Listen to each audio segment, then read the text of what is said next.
alguna alternativa para que todos me puedan escuchar y bueno, podamos acá compartir bien, ¿no? En este curso. Bien, nuevamente les saludo y les doy la bienvenida a este curso bueno, básicamente hablaremos de la segunda ola de la COVID-19 y nos enfocaremos un poco en los casos severos, ¿no? En el paciente crítico. Bien, muchas gracias a los organizadores y gracias a cada uno de ustedes por estar presentes. Bien, el día de hoy haremos una breve introducción, hablaremos un poco sobre la situación epidemiológica, hablaremos también un poco sobre la nueva variante. No sé si alguno de los que está presente ahora estuvo presente en la charla de la semana pasada. Bueno, haremos una retroalimentación de lo que se vio la semana pasada. Bueno, para los que no estuvieron presentes, no se preocupen porque, bueno, explicaremos esto. Hablaremos un poco sobre prevención y manejo y también hablaremos un poco sobre los casos severos. Bien, estos titulares nos van a servir a modo de introducción. Nosotros recordamos que hace algún tiempo escuchamos las noticias de la nueva cepa, ¿no? Y bueno, incluso aparecieron estos titulares. Nueva cepa de coronavirus, cómo la pandemia se agravó en Reino Unido y dejó al país aislado.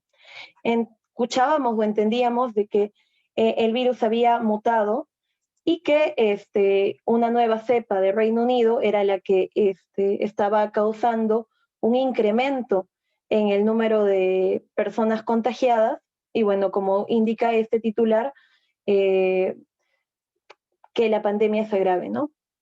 También probablemente pensamos que esto podía ser solamente una noticia alarmista, pero días después, a fines del año pasado, ya amanecíamos con esta noticia.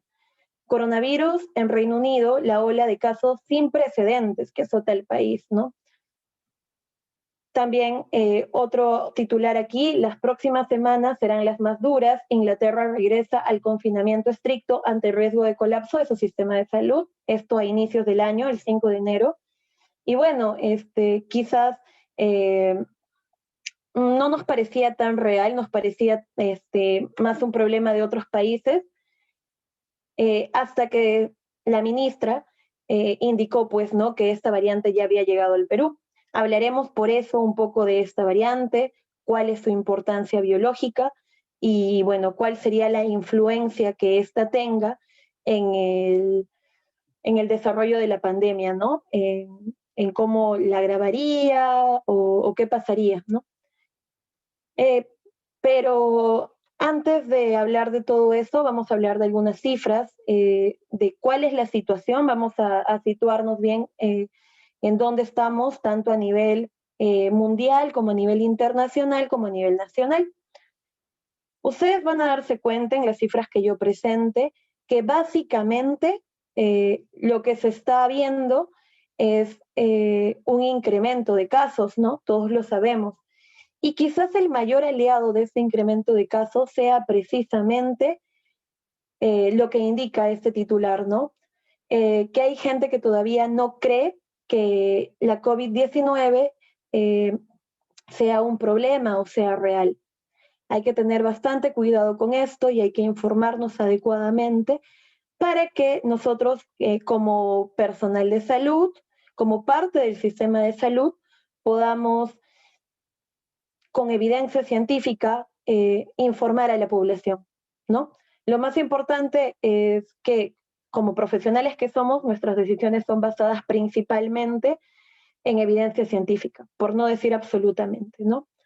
Entonces, este rebrote, ¿no? Que es muy controversial hablar de rebote porque, bueno, se indica que el término más exacto sería hablar de segunda ola, precisamente para hacer un hincapié en la nueva variante y en lo golpeado que podría estar nuestro sistema de salud después de la primera ola, ¿no? Hablar de una segunda ola sería una situación más crítica. Vamos a ver cuál es la situación epidemiológica primero a nivel mundial, cuáles son las cifras mundiales, ¿no? Ustedes deben de conocer esta página, Worldometer. Si no la conocen, les dejo el link en la parte inferior izquierda. Bueno, esta página nos da datos acerca de el número de casos a nivel mundial, ¿no? A nivel mundial, durante toda la pandemia, han habido más de, miren ustedes, 100 millones de casos, ¿no? Ha habido, esto claro, incluye personas que hayan fallecido, personas que se hayan recuperado, o personas, tal como se indica acá, ¿no? Que quizás se hayan reinfectado, todas las personas que en algún momento hayan salido positivas o hayan sido diagnosticadas con COVID-19 están incluidas acá, ¿no? Y bueno, suman más de 100 millones de casos. Fallecidos, más de 2 millones. Interesante cifra, si nosotros la comparamos con las cifras que produce una guerra, podríamos darnos cuenta de que en realidad estamos enfrentándonos a una situación bastante complicada, ¿no? Y bueno, como sabemos nosotros, la enfermedad tiene un alto índice de recuperación, por lo menos en la primera ola fue así, y bueno, eso se traduce en la cifra, ¿no? De recuperados, de más de 72 millones de personas. De forma simple nada más observar el gráfico que también nos ofrece esta misma fuente, el número de casos activos que ahorita tienen el COVID han ido en aumento desde el inicio de la pandemia hasta ahora. Igual el número de muertes ha ido incrementándose hasta llegar, como ya les dije, a más de 2 millones. Y bien, ahora esta página también nos permite hacer un contraste, ¿no? Entre nuestra situación y la situación de otros países. Uno de los indicadores que es más importante dentro de este contexto es cuántas muertes hay por cada millón de habitantes, ¿no? Y eso he hecho precisamente aquí, les he querido mostrar. Voy a usar el puntero, un minuto, por favor. Ya, aquí está. Aquí pueden observar número de muertes por cada millón de habitantes. El Perú se encuentra en el puesto número 17, antes que México, antes que Francia, antes que Portugal, antes que Argentina, antes que Brasil, ¿no? Al día de hoy, esta es la actualización. Más o menos por cada millón de habitantes, en nuestro país muere 1.197 personas. Y tenemos que ser conscientes de ellos y ver, ¿no? Que nuestro sistema de salud aquí está presentando una falencia, es un problema realmente lo que está sucediendo. En nuestro país hay más probabilidad de morir que en otros países frente a la misma situación. Y de eso hay que ser conscientes para poder enfrentar de una mejor manera. En lo que respecta a cifras internacionales, principalmente vamos a enfocarnos aquí en el aumento que hubo en los países europeos, los países como Reino Unido, como Inglaterra, que presentaron la nueva variante y cómo esta nueva variante, sin lugar a dudas, está mostrando que hay una mayor transmisibilidad, ¿no? Miren, esto es España. Aquí tenemos en febrero del año pasado, antes de la aparición de la llegada de este virus, del brote de COVID-19, vemos la curva plana, 0 casos. Vemos cómo a partir de marzo hay un incremento de casos. Y bueno, eso constituiría su primera ola, ¿no? Hasta abril. Y vemos cómo hay un control de esto hasta septiembre, donde comienzan a incrementarse nuevamente los casos. Este gráfico lo que nos está mostrando, antes de seguir con la curva, nos está mostrando los nuevos casos confirmados diariamente por cada millón de personas. Esta información es obtenida de la página de Our World in Data, que es una página que ustedes pueden visitar. Se generan gráficos como estos y bueno, ustedes pueden ver ahí cómo es que se están modificando las cifras, ¿no? Como les venía diciendo, aquí vimos que hubo un brote, hubo cierto control, luego hubo un segundo brote en el cual los nuevos casos, perdón, en España se registraron más de 400 por cada millón de personas para noviembre del año pasado. Y bien, vemos que nuevamente hubo una baja en estos números y que se incrementó muchísimo. ¿Cuál es el factor para que se incremente incluso más de lo que había pasado en noviembre del año pasado? ¿Cuál sería ese factor? Es lo que nosotros presumimos que es la nueva cepa, ¿no? Que bueno, ahora hay bastantes datos que apoyan esto. De la misma manera, en Reino Unido, la misma situación, el mismo gráfico, nuevos casos confirmados de COVID-19 por millón.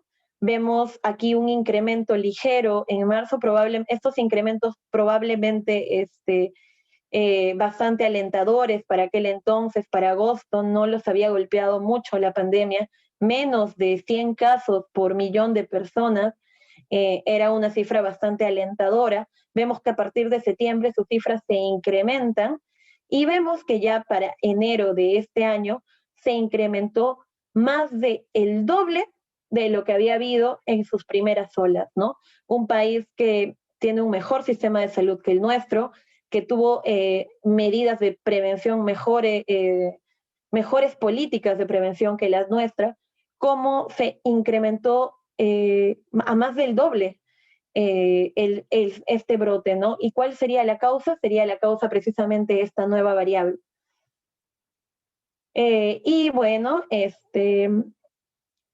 eso es lo que apuntó y lo que hizo de que en los laboratorios de Inglaterra se comience a estudiar la posibilidad de una nueva variante. Se encuentra la nueva variante y se encuentra que una de sus características sería la mayor transmisibilidad que ésta posee. Bien, al darse cuenta de eso, como ustedes han visto en los titulares, esta nueva variante, las autoridades de esos países conminaron a restricciones bastante estrictas, ¿no? A un retorno a la cuarentena, a la inmovilidad.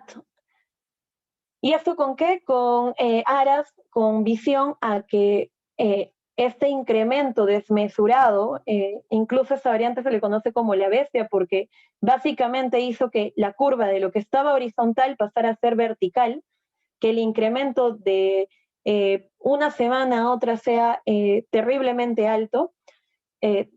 Precisamente por esto es que las autoridades precisamente dictan estas medidas estrictas, ¿no? Y aquí vamos a ver algo bastante interesante que lo leí en la página que ustedes pueden ver aquí en la parte inferior derecha. Los invito a ver para que ustedes conozcan más acerca de esto. Bien, acá hay dos casos. Les voy a presentar el gráfico de los contagios de Portugal y España y de los de Reino Unido, Canadá y Alemania. En estos dos países, en estos 5 países, hubo un incremento de las cifras precisamente por esta nueva variable, hubo la misma verticalización de la curva, en lugar de ser horizontal y que la curva comience a crecer como siempre lo habíamos visto, comenzó a pararse la curva, ¿no? ¿Qué pasó? En Portugal y en España se dieron medidas bastante flexibles, similares a las nuestras. Y como vemos aquí, hasta el 21 de enero, sus casos siguen en aumento, no hay ningún retroceso a este aumento, ¿no? Y esto puede ser bastante peligroso. Pero ¿qué pasó en países donde se dictaron cuarentenas estrictas? Vemos aquí el caso de Reino Unido, donde habían superado los 800 casos nuevos casos por millón de personas por día. ¿Qué pasó? Hubo un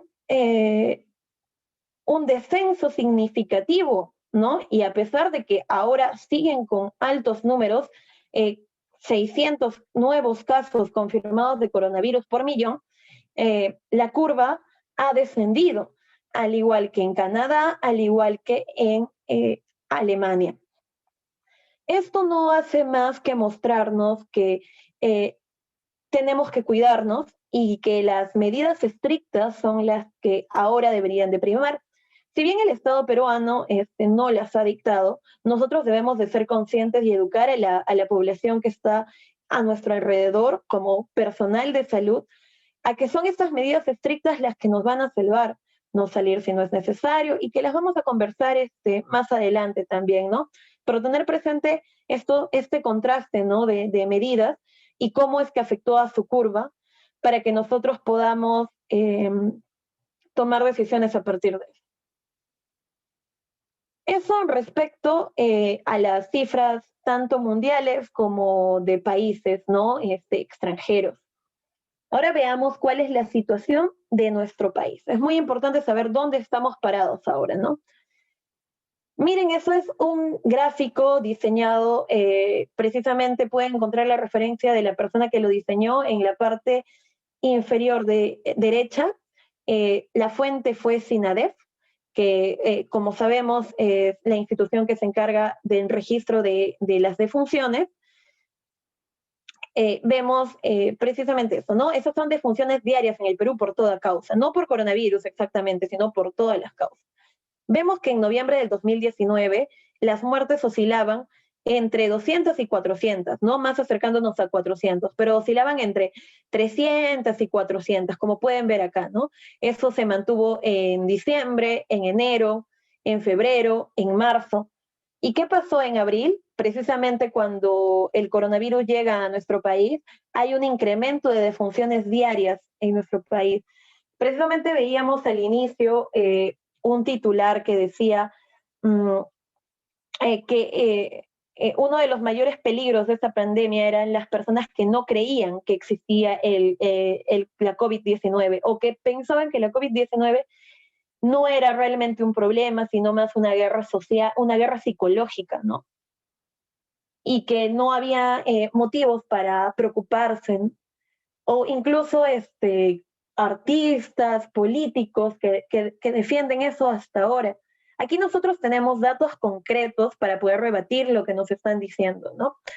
Definitivamente, desde la aparición de la COVID-19, del SARS-CoV-2 en nuestro país, ha habido un incremento de muertes. Todas estas muertes que nosotros podemos evidenciar en esta gráfica no hacen más que rendirnos cuenta de un montón de muertes que pudieron haber sido prevenidas, ¿no?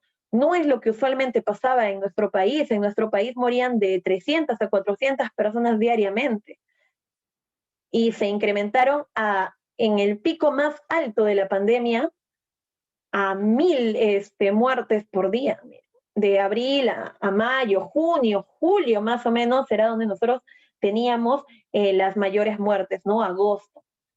Si ustedes se dan cuenta, esto fue de más o menos abril, mayo, junio, julio, fueron más o menos 3 meses para llegar al pico de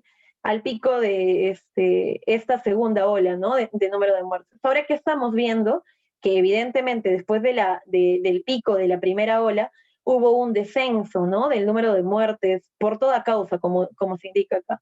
¿Y ahora qué ha pasado? Con este incremento de número de casos por la segunda ola, vemos que hemos avanzado muchísimo más rápido, hemos requerido menos tiempo para llegar a la misma situación que antes requeríamos más semanas, ¿no? O sea, estamos avanzando más rápido y esto podría ser más peligroso para un país como el nuestro, que evidentemente no tiene el mismo sistema de salud que los países que hemos visto que se han enfrentado a esta nueva variante. Y si no creen las personas o no me creen ustedes que esas muertes se debieron precisamente a la COVID-19, ese es el número de defunciones diarias total diagnosticadas con COVID-19. El mismo autor, y vemos que precisamente coincide, ¿no? Con este incremento. ¿Dónde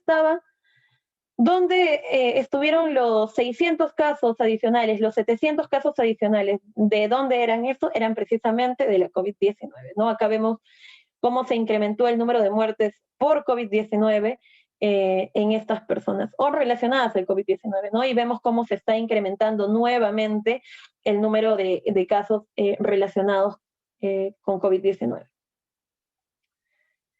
Y Y si bien en esta charla queremos dar un enfoque precisamente a los casos severos, es importante hablar de la disponibilidad de las camas de la unidad de cuidados intensivos, ¿no? Aquí vemos que en nuestro país, al día de hoy, según la sala situacional del MINSA, que por cierto, si ustedes quieren ingresar, tienen el link en la parte inferior también. Según esta sala situacional, nosotros contamos con 1.857 camas UCI. Y con ventilador ocupado tenemos al día de hoy 1.727 camas con ventilador ocupado. Eso haría una disponibilidad de 130 camas UCI, ¿no? Y como vemos, dependiendo de en dónde te encuentres, es donde vas a tener disponibilidad de una cama UCI o no. Lo que nos traducen estas cifras es que precisamente hay una escasez de camas UCI. Nosotros ya estamos viendo que en los grupos de personal de salud se solicita, por favor, ayúdenme a encontrar una cama UCI para tal familiar. Ahora va a pasar lo mismo que agosto.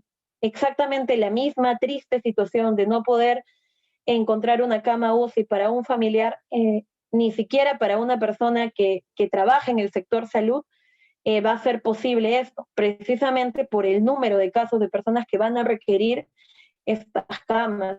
En el MINSA, como ustedes pueden ver aquí, ya no hay disponibilidad de camas UCI, en el sector privado tampoco, y en las Fuerzas Armadas y la Policía Nacional del Perú tampoco hay disponibilidad, ¿no? Estas 62 camas que hay en el gobierno regional y estas camas que se disponen en salud, hay que tomarlo con pinza, porque como ustedes saben, no todas las camas se van a, no significa que haya 130 disponibles ahora exactamente, ¿no? Nosotros somos personal de salud y conocemos exactamente cuál es la situación que atraviesan los hospitales. Dentro de las personas que pudieran llegar a casos más severos, precisamente requerir una unidad de cuidados intensivos, aquí tenemos a las personas que se encuentran en el rango de 60 a 69, ¿no? Incluso mayores, tienen altas cifras de alta prevalencia, ¿no? De esta enfermedad y precisamente altos índices de fallecimiento por esta enfermedad. También se conoce que el sexo más afectado es el masculino. Como pueden ver acá, una mujer de 65 años frente a un hombre de 65 años, ambos haciendo la misma enfermedad, el hombre tendría mayor probabilidad de llegar a ser un caso grave, incluso a fallecer, ¿no? Y, y eso es un dato que se puede obtener tanto de las estadísticas como de los estudios biológicos que se realizan. Hay ciertas hipótesis que surgen para explicar por qué estaría pasando esto. Hablemos un poco también y recordemos un poco quién es el SARS-CoV-2, ¿no? Nosotros sabemos que hay una diferencia entre coronavirus, SARS-CoV-2 y COVID-19. Coronavirus es una extensa familia de virus que pueden causar distintas enfermedades. Hay varios tipos de coronavirus. Y bueno, dentro de uno de los grupos de coronavirus existe una familia llamada beta coronavirus. Y dentro de esta familia de los beta coronavirus existe un virus que es el SARS-CoV-2. El SARS-CoV-2 es precisamente el virus que está ocasionando esta pandemia. Es el agente etiológico que está causando esta pandemia. ¿Y cuál es la enfermedad que este SARS-CoV-2 causa? Es el COVID-19. Precisamente la enfermedad que a muchos les está llevando a la muerte. Dentro de la familia de los beta coronavirus, nosotros encontramos diversos coronavirus. Acá tenemos a 3 coronavirus pertenecientes a la familia de los beta coronavirus. Aquí encontramos al SARS-CoV, que apareció en el 2002 y que causó el síndrome respiratorio agudo severo, un síndrome parecido al que causa el SARS-CoV-2. Precisamente por eso es que se le denominó 2 como una segunda versión de este. También tenemos aquí al MERS-CoV, que apareció en el 2012, que es el causante del síndrome respiratorio de Oriente Medio, que bueno, afortunadamente no llegó a nuestro país y que afortunadamente digo porque es más letal, ¿no? Aquí tenemos también a nuestro agente etiológico, el agente etiológico de esta pandemia, el SARS-CoV-2.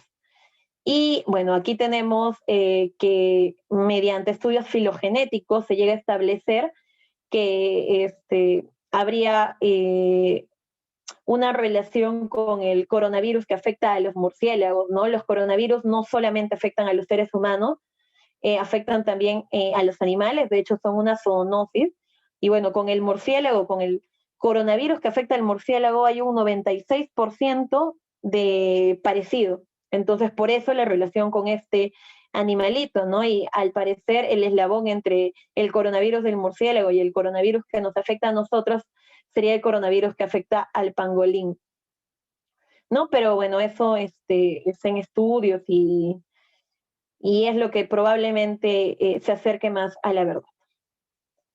¿Qué sabemos del SARS-CoV-2? Sabemos que es un betacoronavirus, ya lo presentamos en el contexto de su familia. Sabemos que posee un material genético, posee RNA de cadena simple. Sabemos que tiene 4 proteínas estructurales importantes. Tenemos la proteína S, la proteína M, la proteína E y la proteína N. La proteína S es probablemente la más importante, de la que más se hable, es esta proteína que le da esta característica de espinas a esta región del SARS-CoV-2. Y bueno, ¿por qué su importancia? Gracias a ella se da la unión con el receptor en nuestro cuerpo, ¿no? Es quien permite el ingreso de este virus en nuestro cuerpo. Es por eso que tiene importancia tanto para el tratamiento como para las vacunas, como para el conocimiento en sí de la enfermedad. La proteína M es la proteína de membrana, la proteína E es la proteína de envoltura y la N de la nucleocápside, la que se relaciona precisamente con el material genético. Vamos a ver estas 4 proteínas en el siguiente gráfico que presentemos, ya de una forma más esquemática. Hay que recordar que el receptor de nuestro cuerpo, el que permite el ingreso, o digamos la puerta por la que ingresa el virus a nuestro cuerpo, es precisamente la enzima convertidora de angiotensina número 2. Esto es una enzima presente, un receptor presente en diversas partes de nuestro cuerpo. Lo encontramos en el pulmón, en el corazón, en el ilio, en el riñón, en la vejiga. Y precisamente es por esto que el virus puede ocasionar un síndrome multisistémico o por eso que tiene tanta variedad de síntomas que no solamente son síntomas respiratorios o síntomas cardíacos o síntomas gastrointestinales, sino una variedad de síntomas que vamos a ver cuando recordemos cómo funciona esto, ¿no? Aquí encontramos el gráfico que les indiqué de las proteínas. Mencioné 4 proteínas estructurales, las más importantes. Aquí tenemos a la glicoproteína o proteína S, que le da precisamente esta forma de coronita a la superficie del coronavirus. Estas espículas que salen de la parte central del SARS-CoV-2 es la proteína S. La proteína M es la proteína que está presente en la membrana lipídica de este virus. Ese es un virus que tiene una membrana lipídica. También hablamos de la proteína E, que es una proteína de la envoltura del virus, ¿no? Y que es un virus que también está envuelto. Y también hablamos, por supuesto, de la proteína N. La proteína N es la proteína de la nucleocápside, ¿no? Que está en relación con la carga genética de este virus, que es el ARN. Como les mencioné, estas 4 proteínas son importantes, sin embargo, la proteína S es de la que más se habla. ¿Por qué es de la que más se habla? Porque es la que permite la unión del virus con nuestro cuerpo. Como les dije, la puerta por donde entra el virus a nuestro cuerpo y el receptor que permite el ingreso a nuestro cuerpo es el ECA2 o la enzima convertidora de angiotensina. La proteína S se va a unir a este receptor, ¿no? Acá vemos la proteína S. La proteína S es una proteína que está estructurada por 3 unidades idénticas y cada una de estas 3 unidades cuenta con 2 subunidades funcionales, la subunidad S1 y la subunidad S2. Vamos a ver que es aquí probablemente donde ocurrió, eso todavía está en estudios, por supuesto, pero es probablemente aquí donde haya ocurrido la mutación para la nueva variante del SARS-CoV-2, ¿no?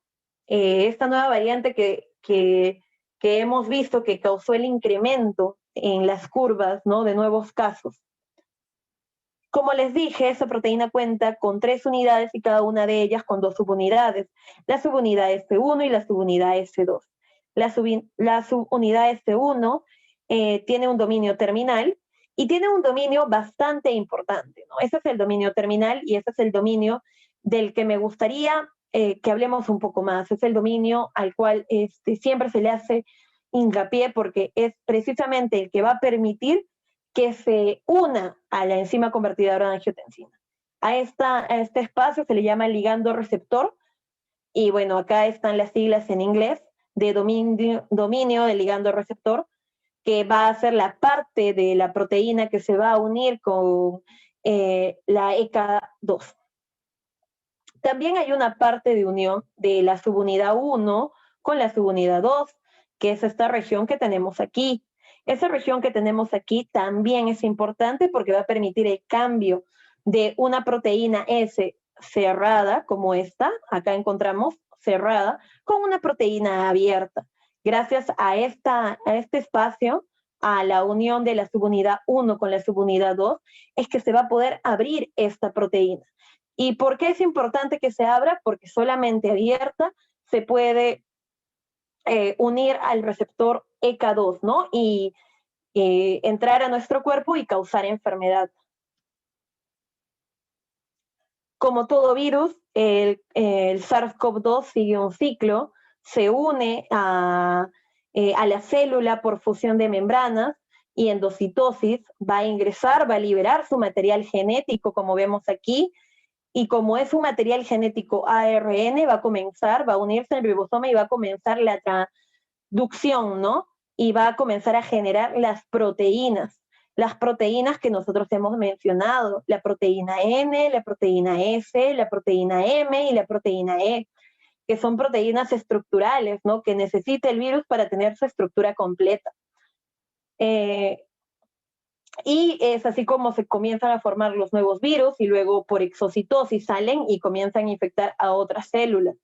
Pero como ustedes están viendo aquí, la llave del asunto está precisamente en estos receptores. Estos receptores son los que permiten la unión y el ingreso del virus a la célula para poder replicarse.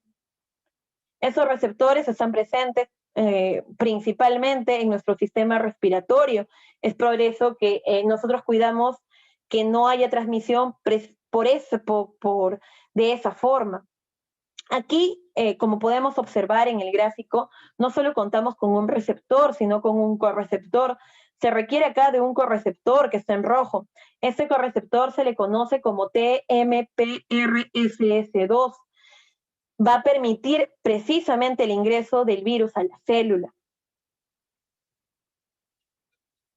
Esto es el ciclo en cómo funciona cómo es que ingresa el SARS-CoV-2 a las células de nuestro cuerpo y cómo se va multiplicando. Como ustedes ven aquí, la proteína S, este receptor ECA2 o AC2 en inglés, y este correceptor TMPRSS2 serían precisamente, digamos que el target que tienen los científicos, que tienen las personas que desarrollan precisamente los tratamientos, los posibles tratamientos y las vacunas. Hay que tener esto en cuenta. Bien, y ya para concluir esta parte de virología hablemos de la transmisión. Nosotros sabemos que la transmisión de la COVID-19 se da principalmente a través de gotas respiratorias, ¿no? Especialmente cuando una persona tose, estornuda o habla.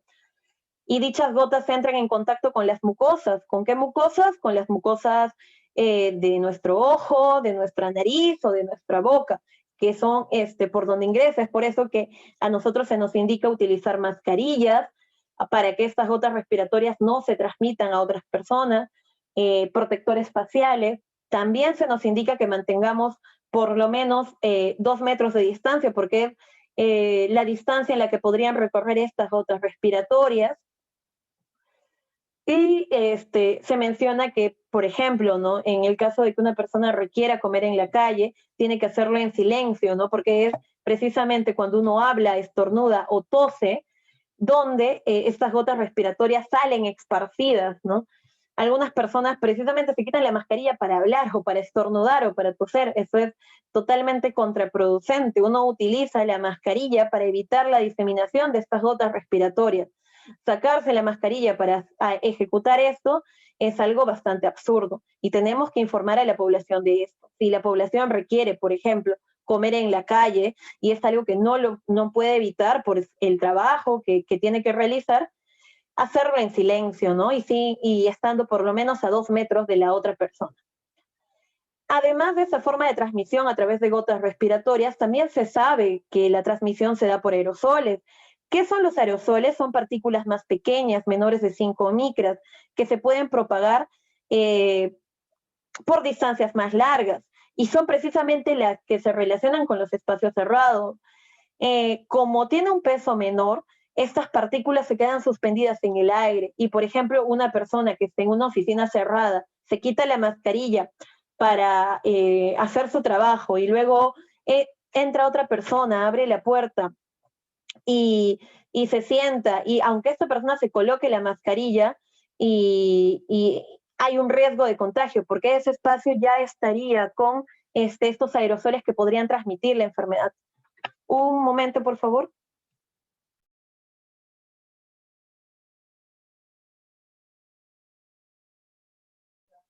Además de la transmisión que se da por gotas respiratorias y por los aerosoles, también está la transmisión por fomites. ¿Qué significa esto? Por superficies. A pesar de que la transmisión de esta forma es menor, hay que tener bastante cuidado, más con esta nueva cepa. Nosotros sabemos que esta nueva cepa es más infecciosa, es decir, se requiere menor cantidad del virus para que nos contagie. Entonces hay que tener atención con todas las formas de transmisión. ¿Y cómo se transmite de fomite? Cuando yo toco la superficie contaminada, una persona tosió en esa parte, contaminó, yo toco esa superficie y luego toco mi nariz, mi boca y mis ojos. Hay que tener bastante cuidado con eso porque es una forma de transmisión también.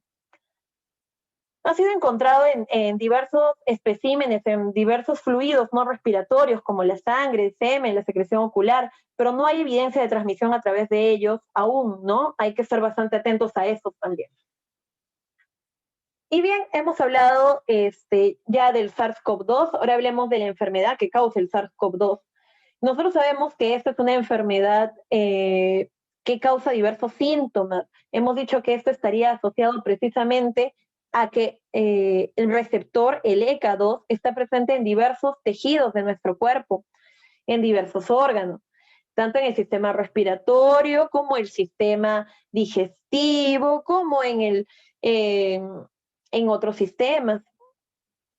Aquí tenemos, por ejemplo, que se presenta tos, es uno de los síntomas más frecuentes, fiebre y escalofríos también. Recordemos que la fiebre puede ser un aviso de que se está entrando una enfermedad grave, precisamente cuando es persistente, dura más de un día, hay que tener bastante cuidado.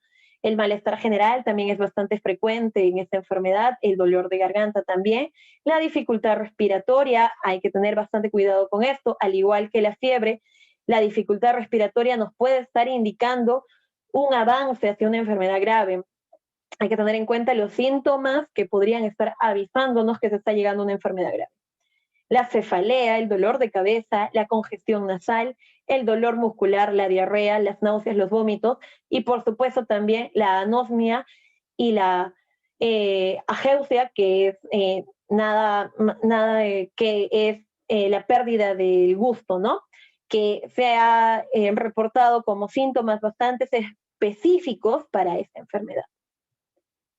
Y que no solamente se presentan durante la enfermedad, ¿no? Ya hay, se habla de un estado posterior a la infección del SARS-CoV-2, incluso de la enfermedad del COVID-19, que nos habla de un estado post-COVID, donde hay una prevalencia de los síntomas y que podría durar un largo tiempo, ¿no? Incluso más de 8 meses. Acá tenemos que, a pesar de que haya un grupo de personas que puedan infectarse por el SARS-CoV-2, aquí hay diversas manifestaciones en las personas. Este gráfico, en lugar de titularse tipos de casos de COVID-19, debería de llamar tipos de infecciones de SARS-CoV-2. De todas las infecciones por SARS-CoV-2, el 20% van a ser asintomáticos. Ni cuenta se van a dar que tienen la enfermedad. El 60% van a ser casos leves, con síntomas muy simples, ¿no? Que a veces pasan desapercibidos, por supuesto. Casos moderados, un 15%, que probablemente en algunos casos requiera hospitalización, ¿no? Y vigilancia. Bueno, la vigilancia desde caso leve, ¿no? Pero el moderado también con mayor razón, ¿no? Probablemente una hospitalización o una visita a emergencia.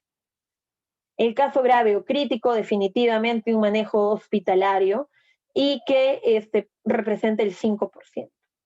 Y de este 5%, nosotros sabemos que en nuestro país, al día de hoy, aproximadamente el 4% de todos los infectados por SARS-CoV-2 tienen un caso fatal, ¿no? Llegan a un caso fatal. Entonces hay que tener cuidado con este 5% que sería probable que podría llegar, ¿no? A un fallecimiento. Y precisamente cuáles son los grupos de riesgo, ¿no? De llegar a un caso severo. El grupo de riesgo son las personas mayores, principalmente las personas mayores de 60, 65 años, se menciona en algunas fuentes. En las políticas de Estado se menciona mayores de 60 o quienes cuenten con comorbilidades, ¿no? Principalmente la obesidad, la hipertensión arterial, la diabetes mellitus, la enfermedad cardiovascular, el asma, la enfermedad pulmonar crónica, la insuficiencia renal crónica, el cáncer y otros estados de inmunosupresión. Son personas que podrían tener más probabilidad de llegar a ser un caso grave en caso presenten la infección. Es por eso que a estas personas se les protege más para que no hagan esta infección. Pero esto es lo que se sabía, ¿no? Hasta hace unos meses. Ahora lo que se está viendo es que esta nueva variable ya no afectaría solamente a este grupo de riesgo, sino también a personas jóvenes. Se ha visto en los países europeos precisamente que hay una mayor afectación de su población joven, de la población menor de 20 años. Está enfermando y está llegando a casos moderados y graves. Entonces, esta nueva variante no está siendo solamente dura con este grupo de personas, sino también antes teníamos que cuidarnos porque existía la posibilidad de que nosotros podamos transmitirle al grupo de riesgo, ahora existe la posibilidad de que nosotros mismos hagamos la enfermedad grave. Hay que tener bastante cuidado. Y acá vamos a ver precisamente cómo se llega a la enfermedad grave. Nosotros cuando comenzamos con la infección del SARS-CoV-2, una persona comienza con la enfermedad del SARS-CoV-2, con la infección del SARS-CoV-2, comienza a haber una replicación viral. Nosotros hemos visto en la primera parte cuál es el ciclo del virus. Vemos cómo entra en la célula, comienza a multiplicarse, a generarse sus proteínas, se ensamblan nuevos virus y varios virus salen de esta célula infectada. Es así como hay un incremento de la carga viral en estas personas que recientemente se infectan, ¿no? Una persona se infecta aquí y comienza su fase viral hasta que hay un momento en el que disminuye, ¿no? En el tiempo. Y cuando esto comienza a disminuir, precisamente comienza a aumentar la respuesta de nuestro cuerpo. Nuestro cuerpo va a responder a la presencia de este virus y va a responder a la presencia de este virus porque nuestro cuerpo se defiende. Y esta respuesta en algunas ocasiones, como por ejemplo en los grupos de riesgo que hemos mostrado, puede ser desmesurada. Y precisamente esto es lo que causa en los casos severos la respuesta inflamatoria de nuestro cuerpo al virus. La enfermedad se divide en tres fases: una etapa temprana, que es una etapa viral; una etapa pulmonar, que se divide en dos también, donde hay diversa afectación; y una etapa inflamatoria. Esta etapa inflamatoria es donde se genera precisamente estos síndromes de distrés respiratorio severo, estos estados de shock, estos estados hiperinflamatorios que nosotros podemos ver en las unidades de cuidados intensivos. Es la fase inflamatoria la que ocasiona esto. ¿Y cómo nosotros podemos evitar esa fase inflamatoria? Eso lo vamos a ver más adelante.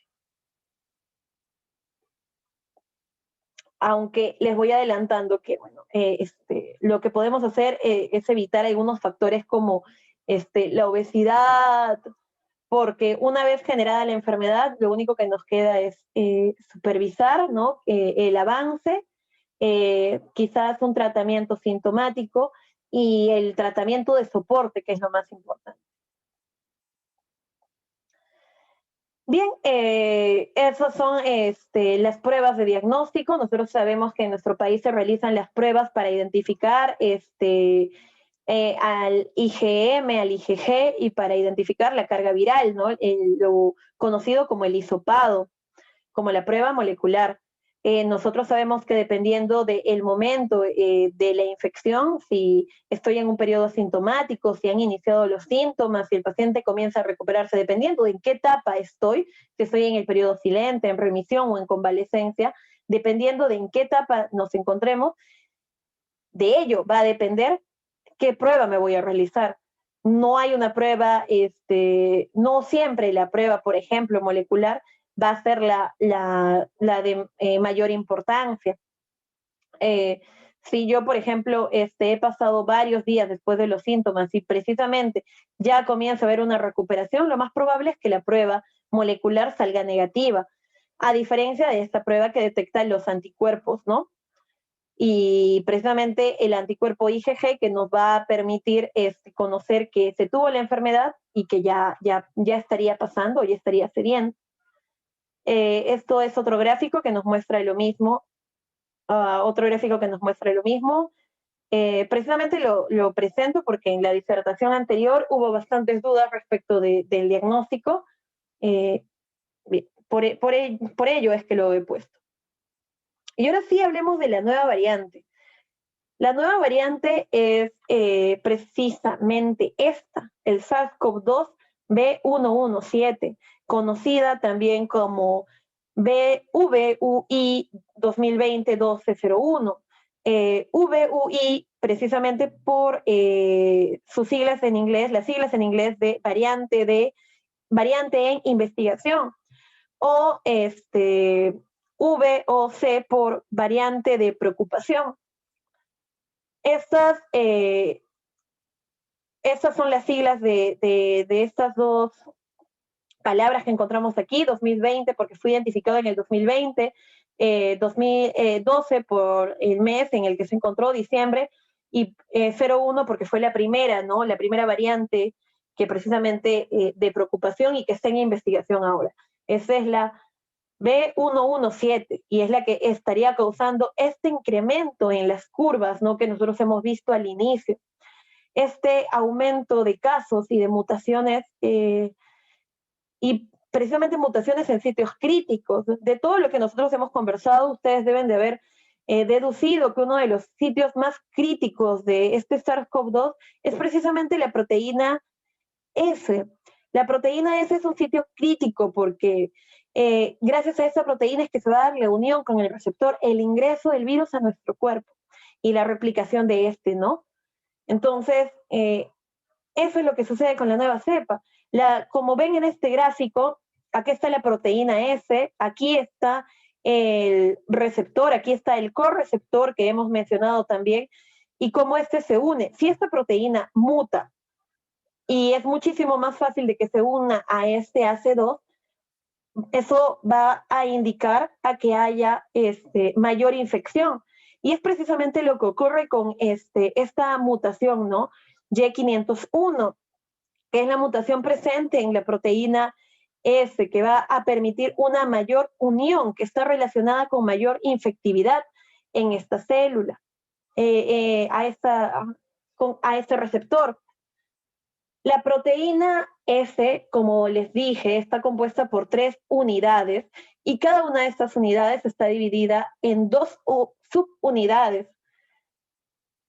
Y es precisamente en la unión de estas subunidades donde se encontraría esta mutación P681H, que también está relacionada con la nueva variante. Y como nosotros hemos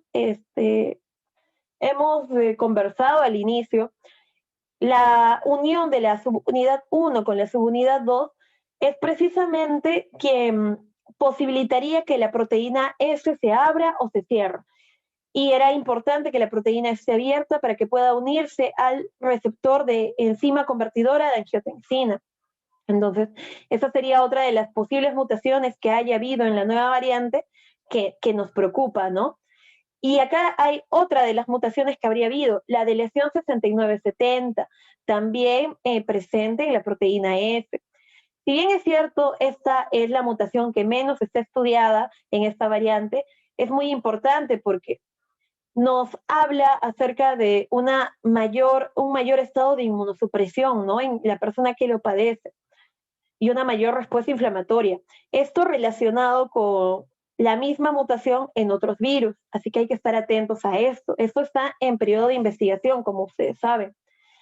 Y esta variante B117 es conocida como la bestia precisamente por los altos índices de contagio, ¿no? Si bien es cierto, hasta hace unos días se mencionaba que no es que muriera más gente, o sea, no es que del 100% de los que se enfermaban moría más porcentaje, no, sino es que tenía el mismo nivel de mortalidad. Lo que sucedía, de letalidad, lo que sucedía es que al haber más contagiados, más personas iban a morir. La misma proporción de personas iban a morir respecto al total de contagiados, pero al haber más personas que se contagie, iba a haber mayor número de muertes. Es decir, si antes se contagiaban 100 personas y morían 4, ahora se van a contagiar 1000 y van a morir 40. Igual es el 4%.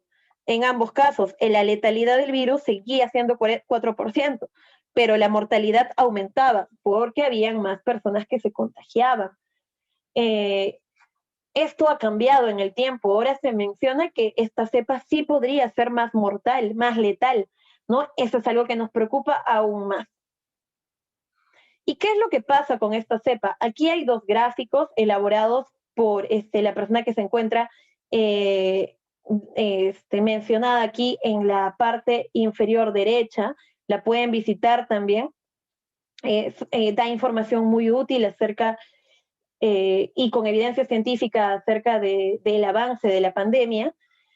Gracias a estos gráficos podemos darnos una idea de cómo es que estaría funcionando la nueva variante. Aquí encontramos a una persona. Antes pasaba esto, se contagiaba una persona y esta persona contagiaba en promedio a 3 personas.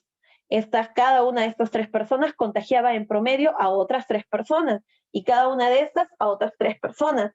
Al cabo de 4 ciclos, aproximadamente 20 días, había esta cantidad de contagiados. No es por eso que aumentaba mucho el índice de personas contagiadas.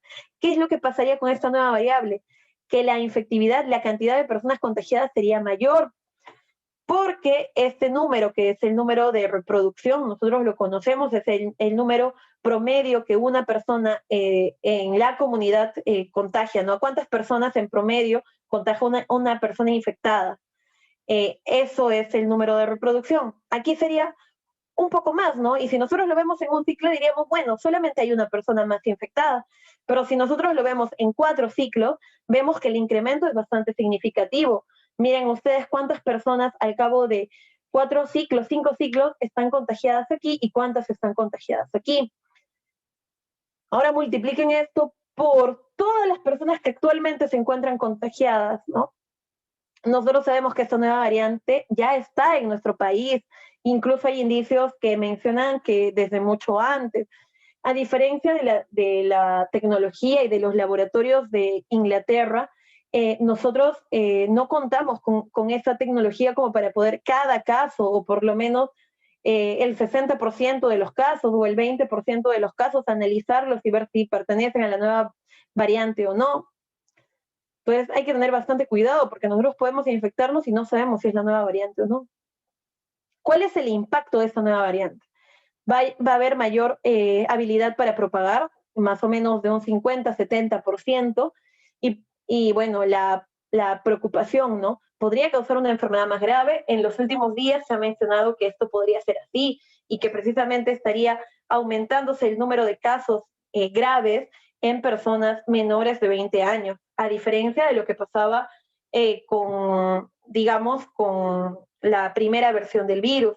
Ahora, es importante saber que los virus mutan de forma natural, ¿no?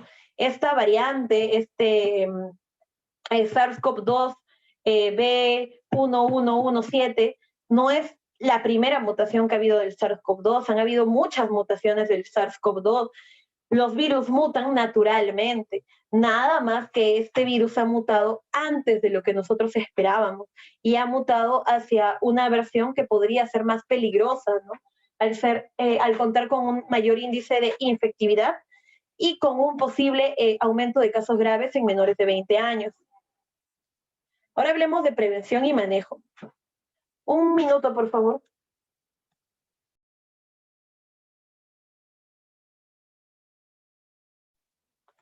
Prevención y manejo.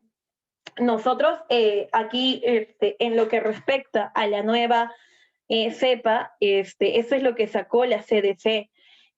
La nueva variante y las nuevas variantes en general, porque como les dije, si bien es cierto, la más conocida y probablemente la de mayor preocupación y difusión en nuestro país es la de Inglaterra, la identificada en Inglaterra, existen otras variantes, hemos encontrado, nosotros debemos de haber escuchado la brasilera, la sudafricana. Para todas las nuevas variantes, la forma de prevención es la misma, probablemente con formas más estrictas, ahora sí cumplirlo de una manera más estricta. Aquí encontramos en la parte derecha el uso de la mascarilla, y no solamente usar la mascarilla, sino usarla correctamente. Vamos a ver aquí algunos estudios de cuál sería la mascarilla que nosotros deberíamos de usar y cómo la deberíamos de usar, ¿no? Estar por lo menos a 2,5 metros de las otras personas. ¿Por qué? Precisamente porque las gotas, una forma de transmisión es por gotas respiratorias, y si yo me encuentro a menos de 2 metros o a menos de 2,5 metros, el contagio se puede dar por por el contacto de estas gotas respiratorias con nuestras mucosas. Evitar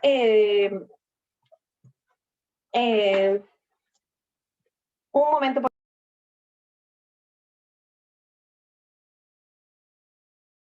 Ya, ahora sí continuamos. Evitar las multitudes y los espacios cerrados. Hemos dicho que el virus no solamente se contagiaría o no solamente se contagia ya de forma certera por gotas respiratorias, sino también por aerosoles.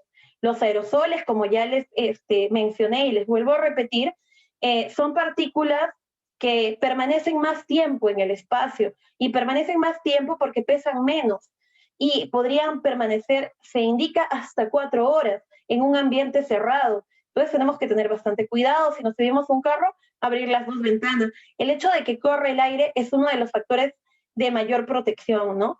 Y cuarto, usar la vacuna cuando esté habilitada en nuestro país. Vamos a hablar un poco acerca de vacunas más adelante, no se preocupen. También, como les dije, ahora se va a requerir menor cantidad de virus para contagiarnos, estar atentos a las superficies.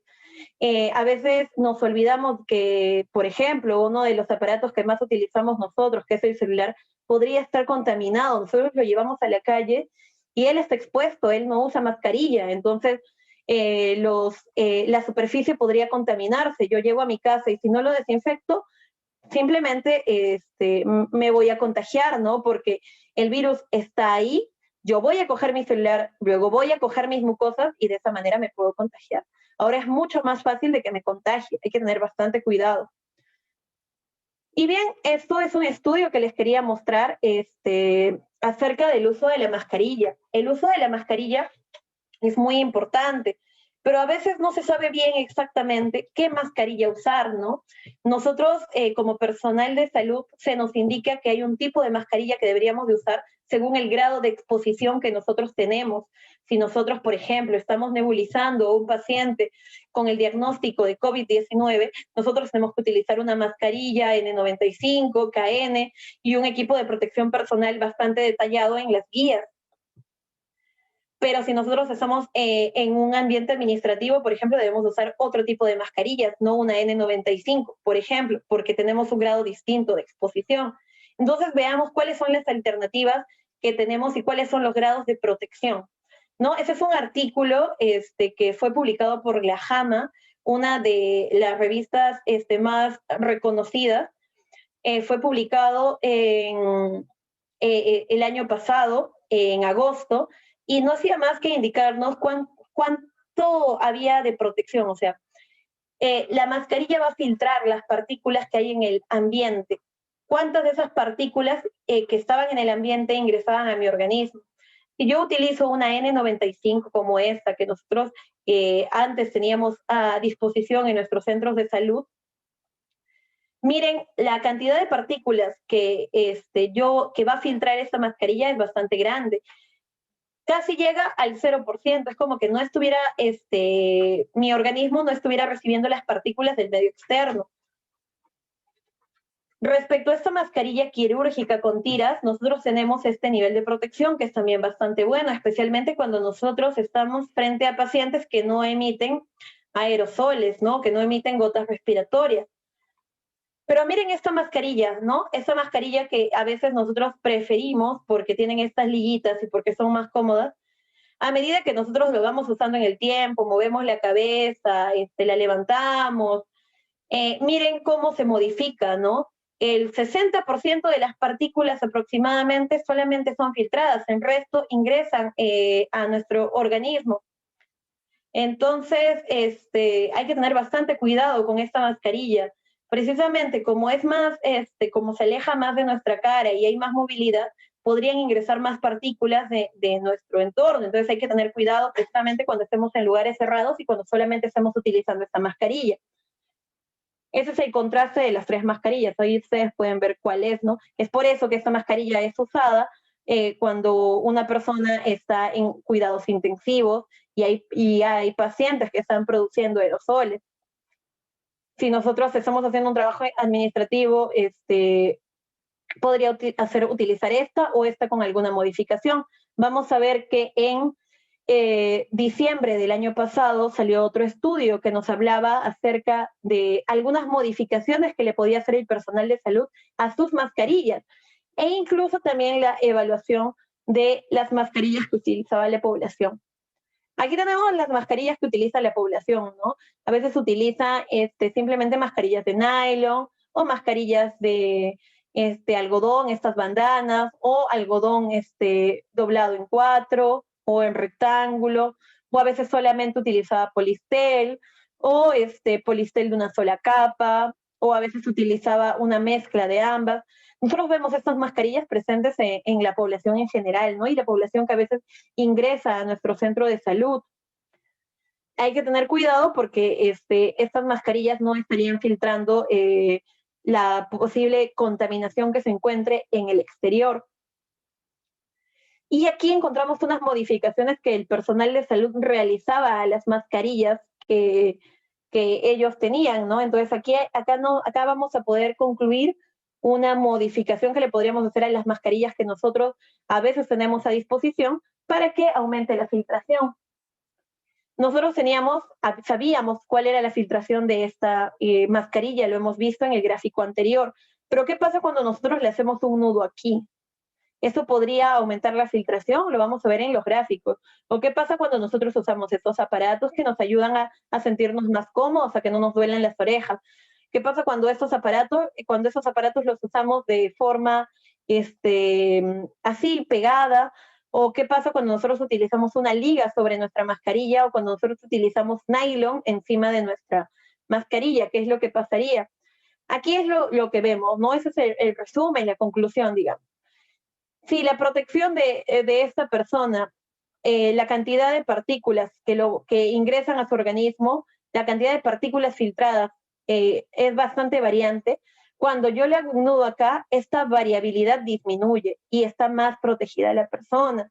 Entonces, hacerle un nudo cuando nosotros solamente contamos con esta mascarilla es una buena alternativa. Y otra buena alternativa que nosotros podríamos tener es precisamente buscar estas mascarillas que a veces las venden en la calle, ¿no? Y que cubren bastante área en nuestra cara. Como ven ustedes, la mascarilla aquí va más o menos a la altura de los ojos, el término de los ojos, ¿no? En cambio, la mascarilla acá va casi hasta la oreja. Eso permite de que hayan menos partículas del exterior que ingresen a nuestro organismo. Y si nosotros a esta la utilizamos con una de estas mascarillas en combinación, sería perfecto. Entonces, tener en cuenta estos estudios para ayudarnos a tomar decisiones, no solo respecto a nuestros pacientes, sino respecto a nuestra misma protección. Eso solamente para mencionar, ¿no? Se habla mucho de la prevención y de todo, pero hay que tener en cuenta también la prevención en salud mental, ¿no? A veces eso se olvida. Ahí les dejo el link por si quieren revisarlo. Y respecto al manejo, bueno, esto es algo que siempre se tiene que mencionar, ¿no? Porque hay muchas personas que a veces quieren lucrar con el miedo que se tiene a esa enfermedad. El Instituto Nacional de Salud, ni el internacional, nos dice: la declaración del panel de directrices de tratamiento de COVID-19 sobre el uso de ivermectina para el tratamiento. Esa es la última actualización que hubo al 14 de enero del 2021, hace pocos días. El panel de directrices de tratamiento de COVID-19, el panel ha determinado que actualmente no hay datos suficientes para recomendar a favor o en contra del uso de ivermectina para el tratamiento de COVID-19. Se necesitan resultados de ensayos clínicos con el poder estadístico adecuado, bien diseñados y bien realizados para proporcionar una guía más específica y basada en evidencia sobre la función de la ivermectina para el tratamiento del COVID-19. Eso quiere decir que no hay evidencia científica suficiente para que nosotros podamos colocar en nuestros pacientes ivermectina.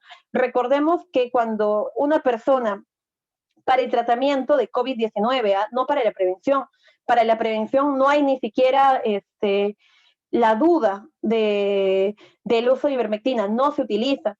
El Instituto Nacional de Salud dice que habría una duda respecto al tratamiento de personas con COVID-19 y esta duda se traduce en que nosotros aún no podemos utilizarla porque no sabemos exactamente cómo se utilizaría y nosotros lo que sí sabemos es que, bueno, la ivermectina es un antiparasitario que se utiliza comúnmente, ¿no? Y que esta ivermectina requeriría una dosis muchísimo más grande para poder convertirse en antiviral, ¿no? Y una dosis que podría traer efectos adversos. Nosotros sabemos que cuando se da un medicamento se tiene que evaluar pros y contras, beneficios versus complicaciones. Entonces, con una dosis tan grande, el aumento de complicaciones aumenta. No hay evidencia científica todavía para el uso de la ivermectina. Por favor, hay que tener bastante cuidado con estas recomendaciones y hay que basar nuestras decisiones en estos artículos científicos precisamente. Hace poco en Salud salió un comunicado, el Comunicado de Seguridad de Farmacovigilancia número 17/2020, que se titulaba Riesgo de neurotoxicidad asociado al uso de ivermectina en pacientes con COVID-19. Ya hay registros de neurotoxicidad precisamente por este uso desmedido. Hay que tener bastante cuidado. No podemos usar la ivermectina solamente por el miedo. Hay que basarnos en evidencia científica. si nosotros analizamos las sugerencias que nos dan diversos médicos sobre el uso de la ivermectina, vamos a darnos cuenta que entre ellos no coinciden, y no coinciden precisamente por eso, porque no se están basando en datos científicos. Nosotros hemos escuchado a lo largo de toda esta pandemia que se habla del dióxido de cloro, de la ivermectina, de la dexametasona, de anticoagulantes, de corticoides y de vitamina C. Lo más importante para todo esto es no a la automedicación, porque estos medicamentos podrían ser útiles, especialmente la dexametasona, los anticoagulantes, los corticoides, la vitamina C, pero en casos específicos, no de forma general, no como prevención, no para toda la población, no para los casos leves. Nosotros hemos visto, por ejemplo, que la dexametasona podría ser utilizada de forma efectiva para el tratamiento de las personas que están entubadas, mejora estos estados hiperinflamatorios. Pero aquí el problema es que en algunos casos se la está recomendando de forma general.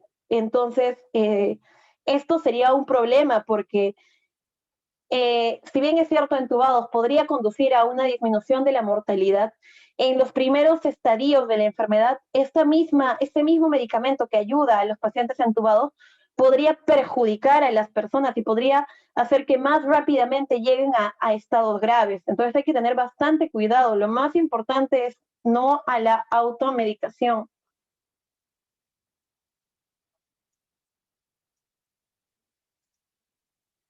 Permítanme un minuto, por favor. Ya.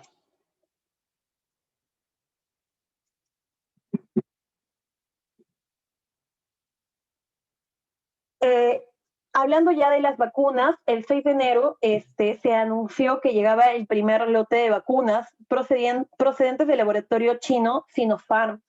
Y bueno, esto causó bastante revuelo, mucha emoción de las personas porque eso es parte de la prevención, ¿no?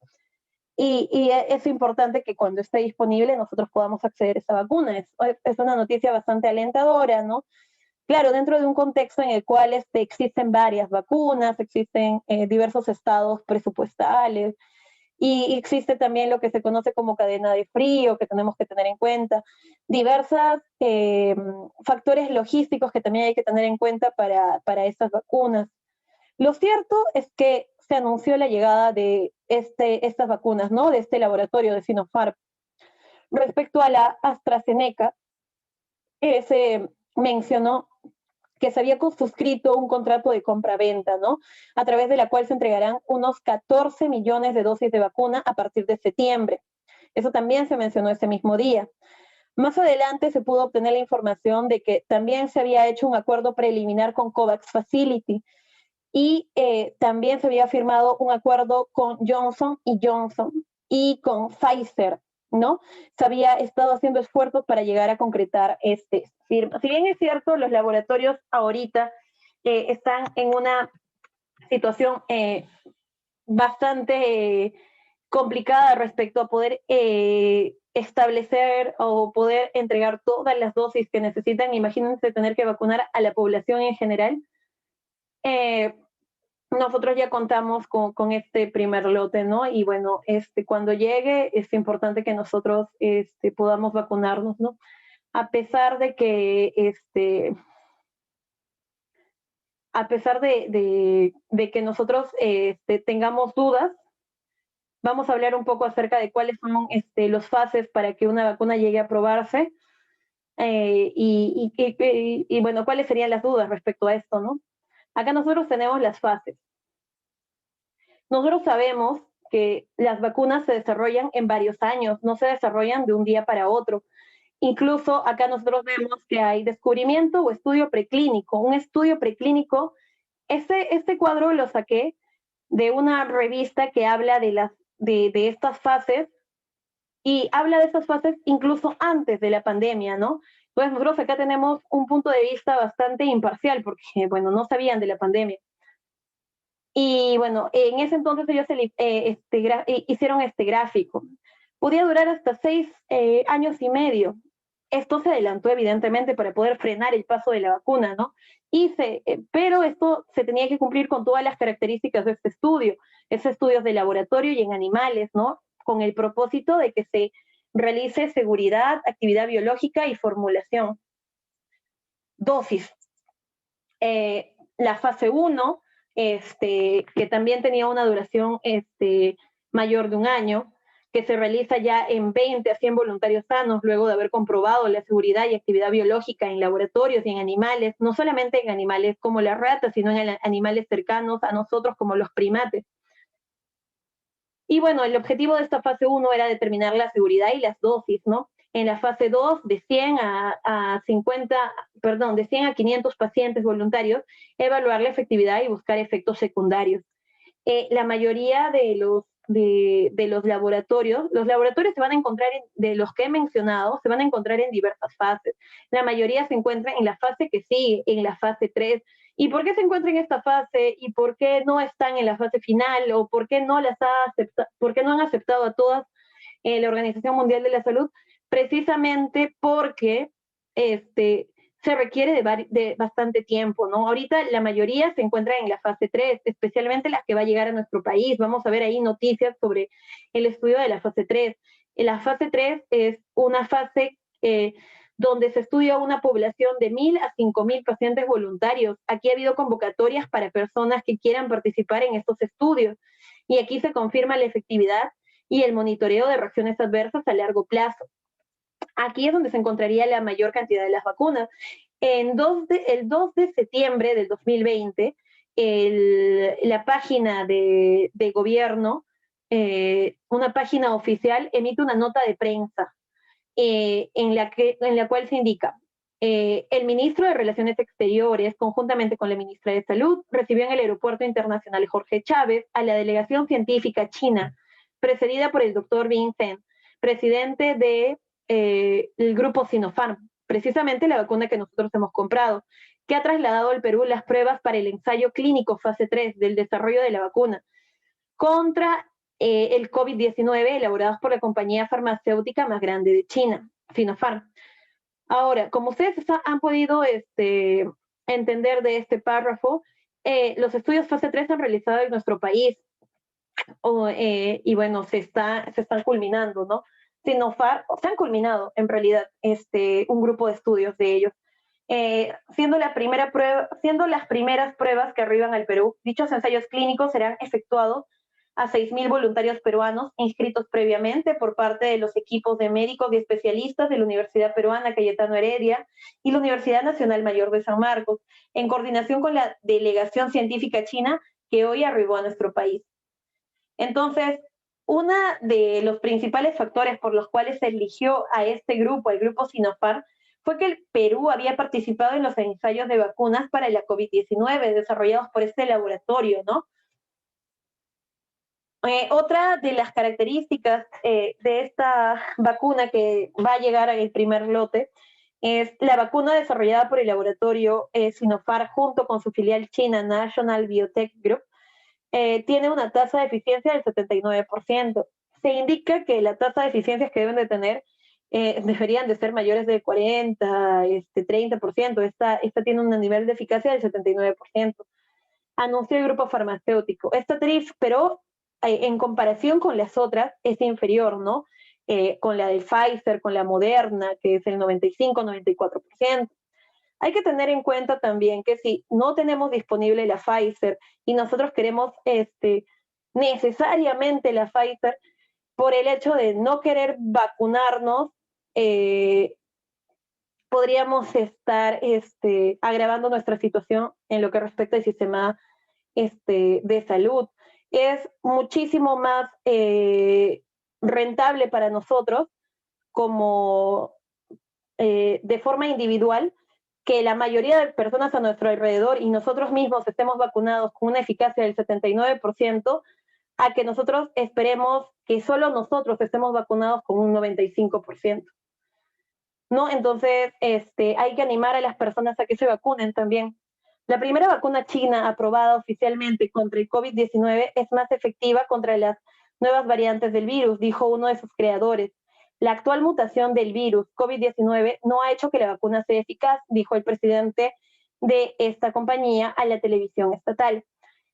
Así como nosotros hemos visto que las mutaciones se estarían realizando precisamente en la proteína S, estas vacunas, además de ir en contra de esta proteína S, van en contra de otros elementos, ¿no? Entonces es por eso que todavía serían efectivas.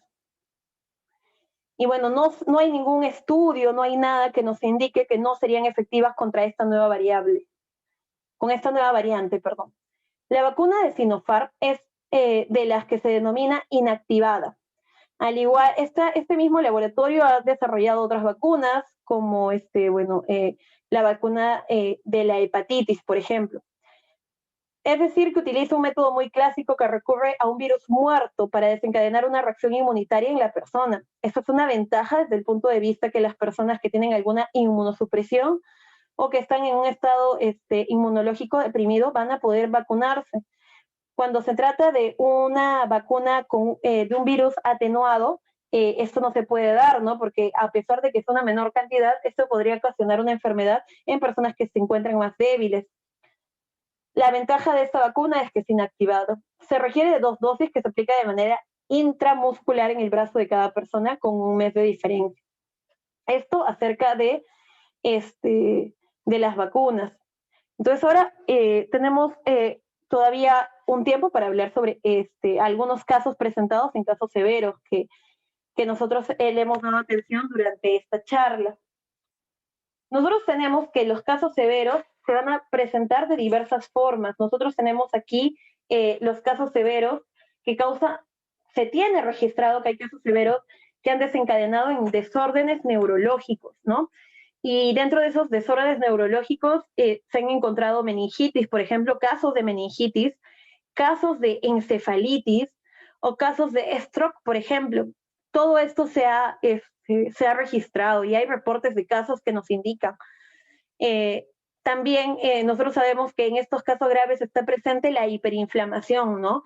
Que son precisamente estas tormentas de citoquinas que llevan a estos estados de inflamación. También tenemos el síndrome de estrés respiratorio del adulto. Precisamente son los pacientes que van a terminar entubados, ¿no?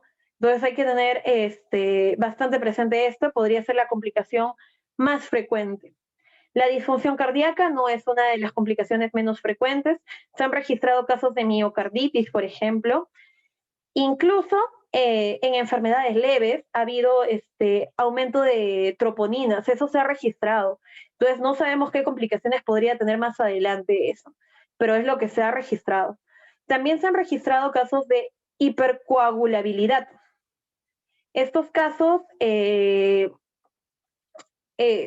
han sido registrados y nos muestran que estos casos graves presentarían un estado protrombótico, ¿no? Que podría llevar a distintas patologías que podrían conducirnos a la muerte. También se han registrado que los casos severos se han observado daño agudo hepático, por ejemplo. Y este síndrome que vamos a detallar en las siguientes diapositivas, que en lo personal me resulta bastante interesante, ¿no? Y que ha llamado la atención de la comunidad científica hace ya un tiempo. Es el síndrome inflamatorio multisistémico. En niños, primero, ¿no? Pero también se han registrado en adultos. Eso lo vamos a ver más adelante. ¿Qué es este síndrome inflamatorio multisistémico asociado a COVID-19 en niños?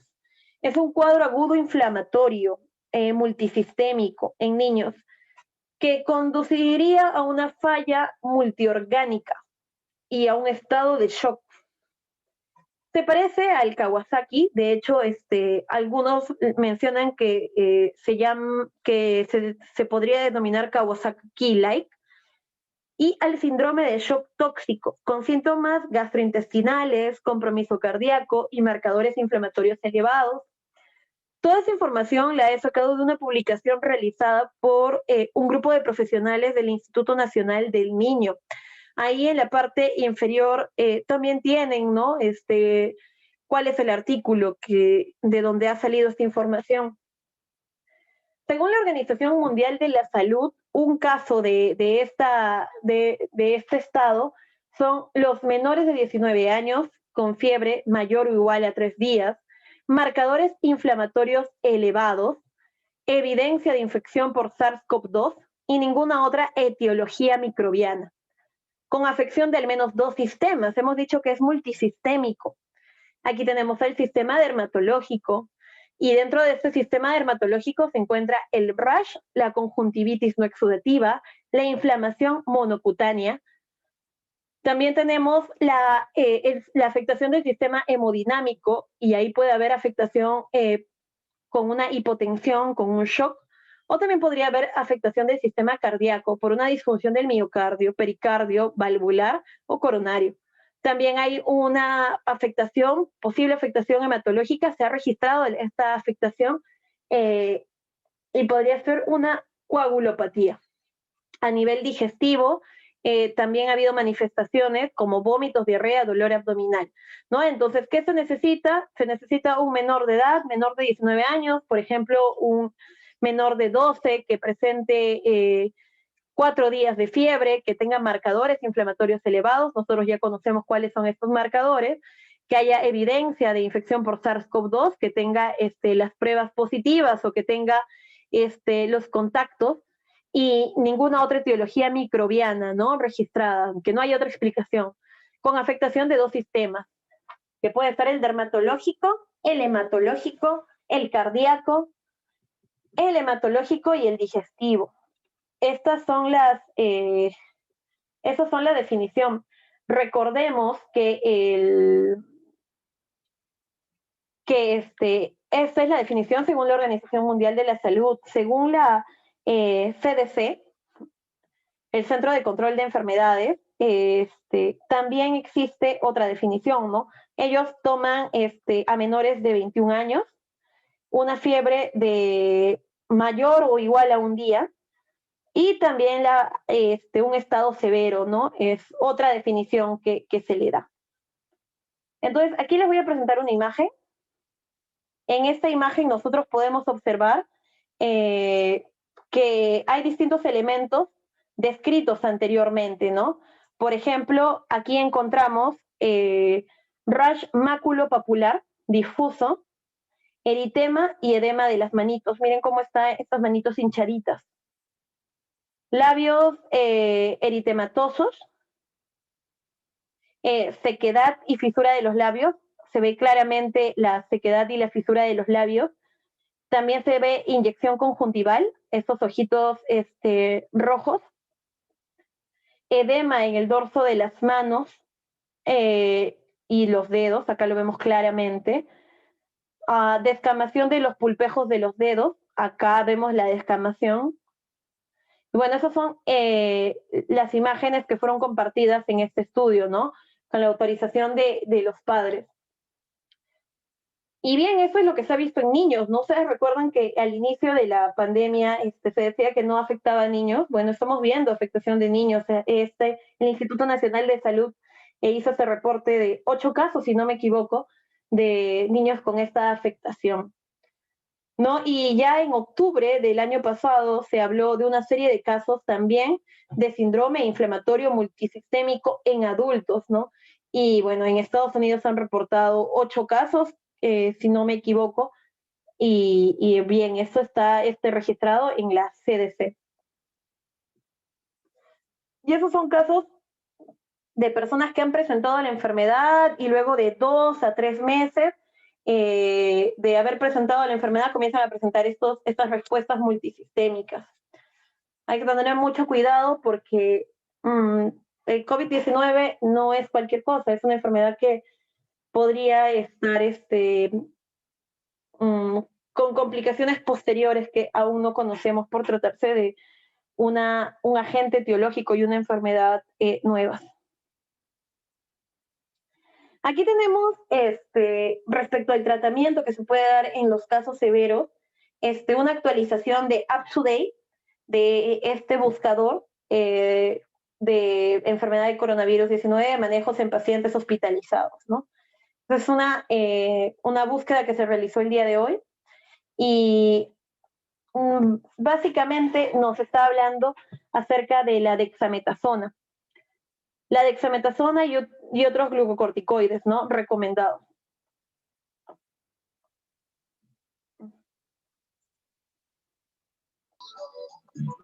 Ya.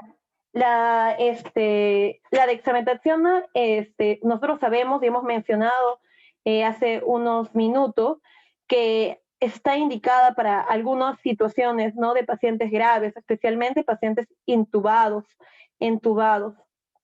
que reciben oxígeno suplementario o asistencia respiratoria. Se utiliza la dexametasona a una dosis, según indica esta revisión, de 6 miligramos al día durante 10 días o hasta el alta, lo que sea más corto.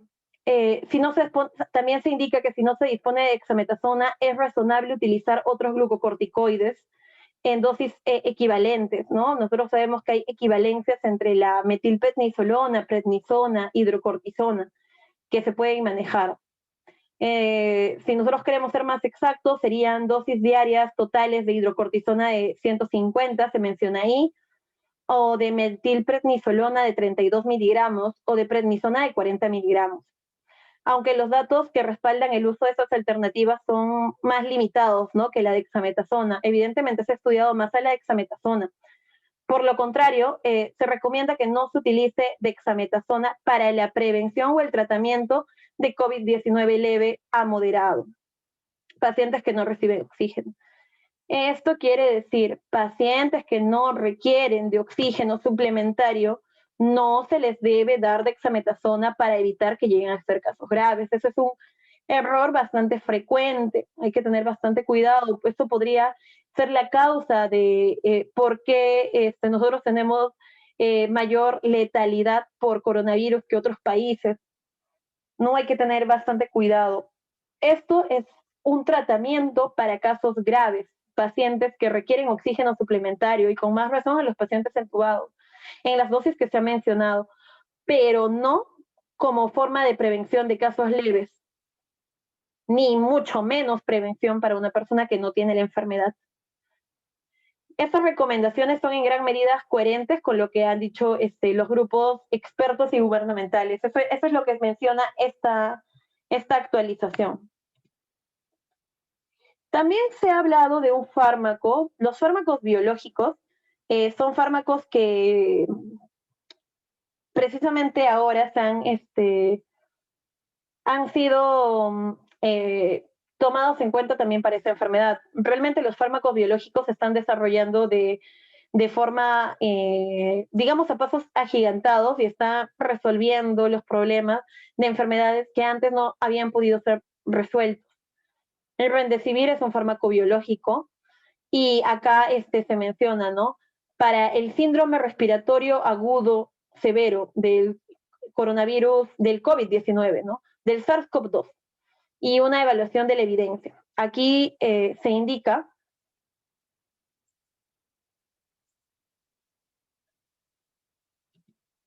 la nueva infección por coronavirus que se encontró inicialmente a finales del 2019 ha traído una gran atención. Hasta ahora el número de casos infecciosos ha aumentado a nivel mundial a más de 100.000 y el brote se ha definido como una situación pandémica, pero todavía no hay un fármaco específico disponible. Es esto, las personas están desesperadas por encontrar este fármaco, ¿no? No solamente los laboratorios, sino la población en general por poder tener este fármaco que podría salvarnos de esta pandemia, pero lamentablemente aún no se ha encontrado. Los informes relevantes han señalado que el nuevo coronavirus tiene una homología del 80% con el SARS. Esta dificultad de que el nuevo fármaco sintetizado no pueda aplicarse inmediatamente a los pacientes. El fármaco convencional en un uso nuevo se convierte en una solución viable. Lo cierto de todo esto es que el Remdesivir es una alternativa para los pacientes con síndrome respiratorio agudo severo, ¿no? Y que se está utilizando en muchas unidades de cuidados intensivos de países extranjeros. Aquí se indica que hay evidencia, ¿no?, de que este fármaco biológico podría ayudar. Pero tenemos que tener presente también que los fármacos biológicos no están disponibles para todos porque son fármacos bastante caros que no están disponibles para todos. Respecto a lo que se menciona a continuación, se indica que monoterapia, dice, ¿no? Si está disponible, se sugiere el Remdesivir, que es lo que se ha mencionado, para pacientes hospitalizados con COVID-19 grave, porque los datos sugieren que reduce el tiempo de recuperación, lo que consideramos un beneficio clínico. Entre los pacientes con enfermedad grave damos prioridad al Remdesivir para aquellos que requieren oxígeno suplementario de bajo flujo, porque también puede reducir la mortalidad en esta población. Sin embargo, la función óptima del Remdesivir sigue siendo incierta. A pesar de que hay evidencia, todavía la evidencia es insuficiente. Y algunos paneles de directrices, incluida la Organización Mundial de la Salud, sugieren no usarlo en pacientes hospitalizados porque no hay evidencia clara de que mejore los resultados importantes para los pacientes hospitalizados. Sería una situación similar con la ivermectina, ¿no? Otros paneles de directrices, incluida la Sociedad de Enfermedades Infecciosas de América y los Institutos Nacionales de Salud, sugieren que el uso del Remdesivir en pacientes hospitalizados que requieren oxígeno suplementario podría ser beneficioso. Hay que tener aquí bastante cuidado con las enfermedades que tienen evidencia, pero que aún no tienen una evidencia completamente científica, ¿no? Porque hay dudas con las dosis y con todo esto. La diferencia entre la ivermectina y el Remdesivir es que las personas no pueden encontrar Remdesivir en la farmacia. Y esto no es un negocio, entonces no es un negocio decir que el Remdesivir podría ayudarlos, entonces no encontramos estos altos consumos por errores, ¿no? En creer que esto podría prevenir. En cambio, en la ivermectina a veces encontramos población que está tomando la ivermectina para prevenir este coronavirus, ¿no? O la COVID-19 o la infección por SARS-CoV-2, que bueno, no hay ningún tipo de evidencia de que esto pueda suceder. Definitivamente no serviría para evitar la enfermedad. Hay dudas respecto al manejo, entonces todavía no se puede usar. Eso sería todo lo que he querido disertar con ustedes. Si hubiera alguna pregunta, por favor, escríbanle en el chat para poder responderlo. Gracias.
Bien, hay algunas preguntas. Vamos a responder las preguntas en desorden. Bien, acá veo una pregunta de Yulisa. Buenas noches. Menciona la ivermectina está indicada para prevenir o para evitar el contagio. Como lo hemos mencionado en la... A ver, ahorita les pongo exactamente la diapositiva.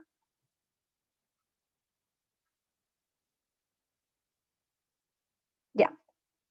La ivermectina no está indicada ni para prevenir ni para evitar el contagio. No está indicada porque no se cuenta con datos suficientes para recomendarse. No se conoce cuál sería la dosis. Sí se sabe que la dosis que se utiliza de forma para darle el efecto antiparasitario es insuficiente para que se convierta en antiviral, pero incluso dando una mayor dosis no se cuenta con evidencia científica de que esto podría ayudar en el tratamiento de COVID-19. Hay que tener bastante cuidado. Eso es lo que se indica. No sirve para prevenir y aún no hay evidencia científica para ver si sirve para el tratamiento.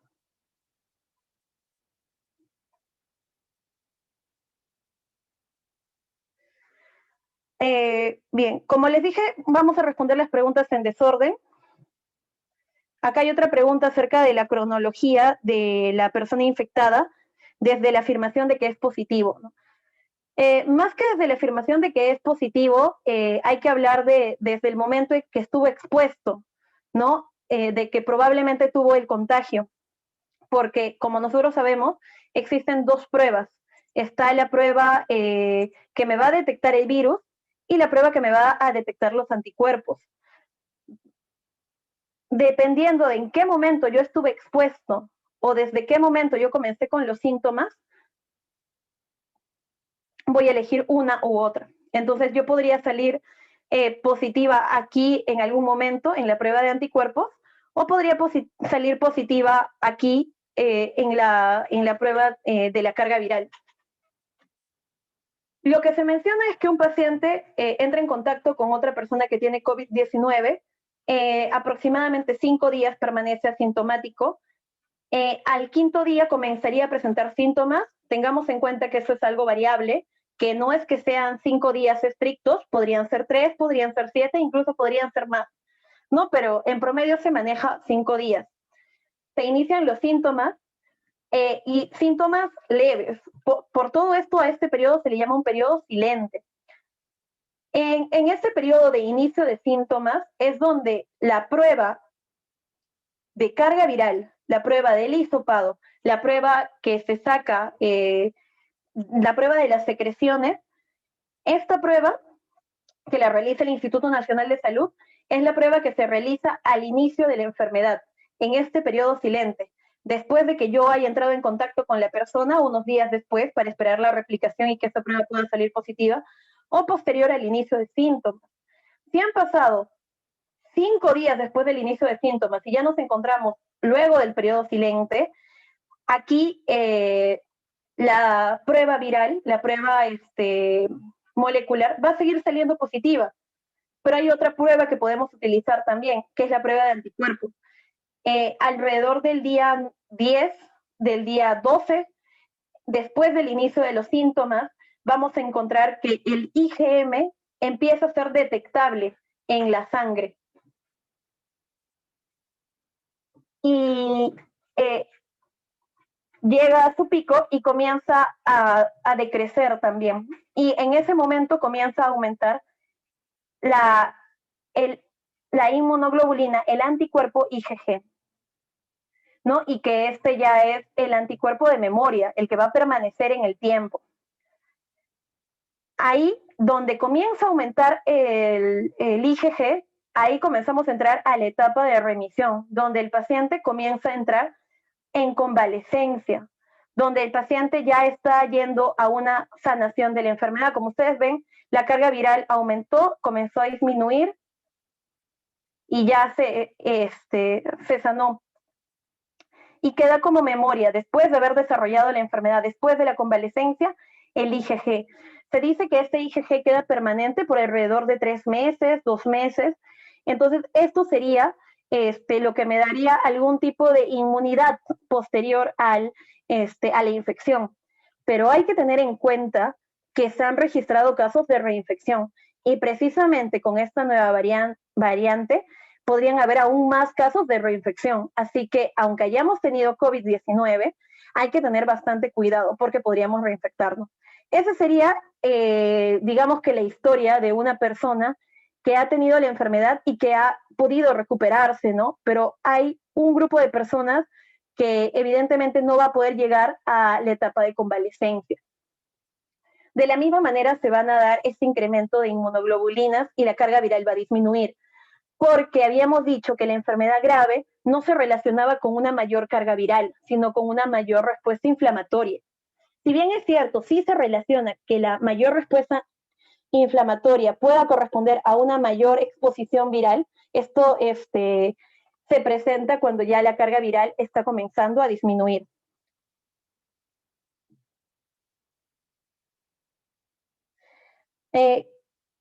La señorita Obregón pregunta, si he tenido COVID-19, ¿después de cuántos días a tomar la muestra me sale negativo sin IgM? Aquí tenemos también la respuesta para eso. Desde la exposición, más o menos en el día 21, el IgM comienza a disminuir, porque la enfermedad ya se encontraría en remisión si es que pertenezco a ese 95% de personas que presenta enfermedad no grave. A partir del día 21 es que el IgM comienza a desaparecer, ¿no? A ser indetectable, incluso días atrás, ¿no? Día 18 ya comienza a ser indetectable.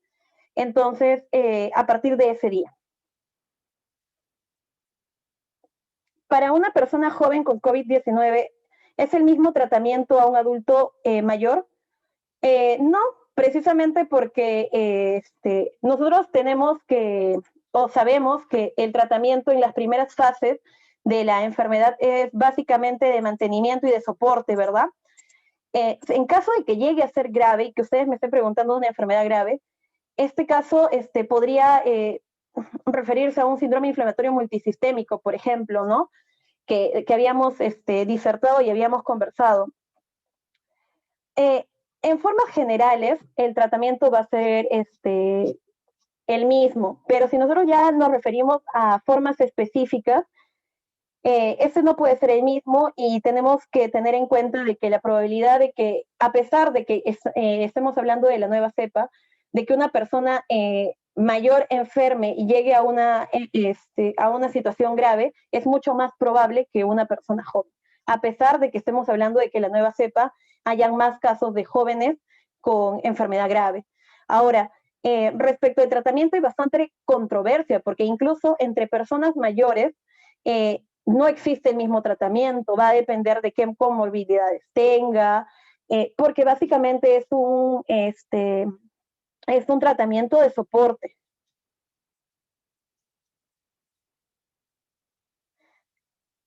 Y se menciona acá, creo que es la última pregunta, los anticoagulantes máximo por cuántos días en pacientes moderados a severos. Eso va a depender mucho también de qué paciente estemos hablando. Si estamos hablando de un paciente obeso, si estamos hablando de un paciente sedentario, si tiene alguna enfermedad de fondo o no. Eso es muy variable y eso tiene que decidirlo el médico en un contexto, ¿no? En el contexto de una historia clínica amplia. Un estándar específico no hay. Bien, eso han sido todas las preguntas. Les agradezco por su atención y hasta una nueva oportunidad.